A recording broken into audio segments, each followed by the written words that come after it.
പാലക്കാട് വല്ലപ്പുഴയിൽ തെരുവുനായ ആക്രമണത്തിൽ 50ഓളം കരിങ്കോഴികൾ ചത്തു. വല്ലപ്പുഴ ചെറുകൂട് സ്വദേശി അനൂപിന്റെ വീട്ടിലെ കോഴികളെയാണ് തെരുവുനായ്ക്കൾ കൂട്ടത്തോടെ എത്തി കടിച്ചുകൊന്നത്.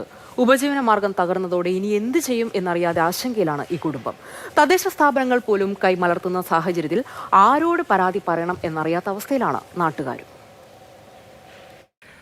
പാലക്കാട് വല്ലപ്പുഴ ചെറുകൂട് പ്രദേശത്ത് തെരുവുനായ്ക്കളുടെ ആക്രമണം ജനങ്ങളുടെ ഉറക്കം കെടുത്തുകയാണ്. കഴിഞ്ഞ ദിവസം രാത്രിയിലാണ് ചെറുകൂട് താമരശ്ശേരി അനൂപിന്റെ വീട്ടിൽ തെരുവുനായ്ക്കൾ കൂട്ടത്തോടെ ഭീകരാന്തരീക്ഷം സൃഷ്ടിച്ചത്. 2 മാസം പ്രായമുള്ളപ്പോൾ വാങ്ങി ഏറെ കഷ്ടപ്പെട്ട് വളർത്തിയ 50ഓളം കരിങ്കോഴികളെയാണ് നായ്ക്കൾ ഒന്നടങ്കം കടിച്ചു കൊന്നത്. ഒന്നിന് 60 രൂപ നിരക്കിൽ വാങ്ങി വലിയ തുക കോഴിത്തീറ്റക്കായി ചെലവഴിച്ച വളർത്തിയവയായിരുന്നു ഇവ.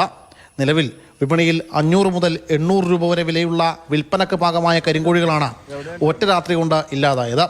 ഈ കുടുംബത്തിന്റെ പ്രധാന ഉപജീവന മാർഗമാണ് തെരുവുനായ്ക്കളുടെ ആക്രമണത്തിൽ തകർന്നടിഞ്ഞത്. ഇത്രയും കഷ്ടപ്പെട്ട് നോക്കിണ്ടാക്കിയിട്ട് ഈ തെരുവുനായ്ക്കൾ കാരണം ഞങ്ങളെ കരിങ്കോഴികളൊക്കെ പോയി. 10-50 കരിങ്കോഴികൾ ഉണ്ടായിരുന്നു ഞങ്ങൾക്ക്. അതിൽ എല്ലാറ്റിനെയും പിടിച്ചിട്ടുണ്ടായി. ആകെ 4 എണ്ണത്തിന് ഞങ്ങൾക്ക് ഇപ്പൊ ജീവനോടെ കിട്ടിയത്. തെരുവുനായ്ക്കളെ ശല്യം കൊണ്ട് ഞങ്ങൾക്ക് ഒന്നിനും വയ്ക്കുന്നില്ല. ചെരുപ്പുകൾ എടുത്തുകൊണ്ട് പോവുക, തുണികൾ അഴയ്ക്കാൻ പറ്റിയിട്ടുണ്ടെങ്കിൽ അത് എടുത്തുകൊണ്ട് പോവുക.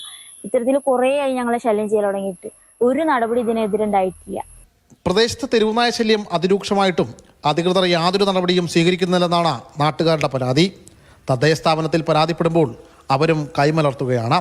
ഇനി എവിടെ പരാതിപ്പെടണമെന്നോ ഈ നഷ്ടത്തിന് ആര് പരിഹാരം നൽകുമെന്നോ അറിയാതെ വലിയ ദുരിതത്തിലാണ് ഈ കുടുംബവും പ്രദേശവാസികളും. മാതൃഭൂമി ന്യൂസ്, പാലക്കാട്.